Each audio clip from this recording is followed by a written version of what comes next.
داری به گذشته ها فکر میکنی، از یک شکستی خیلی ناراحتی، میتونه مسائل عشقی باشه یا مالی باشه، درس خوندن، کتاب مطالعه کردن، انگار که فرمان زندگی تو در دست میگیری. عده دیگه از شما دوستان ورزش کردن، به یک باشگاهی رفتن، حالا میخوای تناسب اندام داشته باشید، یک کاری میخوای شروع بکنی که برات موفقیت داره.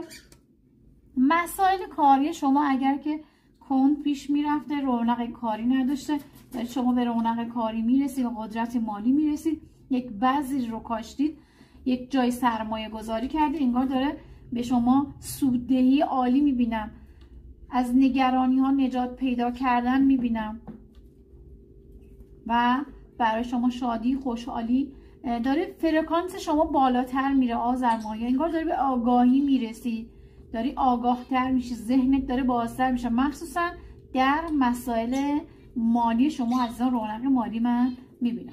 دوستان یک انرژی خوانی کوتاه بود، امیدوارم لذت ببرید. لایک، کامنت، سابسکرایب فراموش نشه. حتما نظرتو برای من کامنت کن، زنگ بودن رو فعال کن. خدا نگهدار.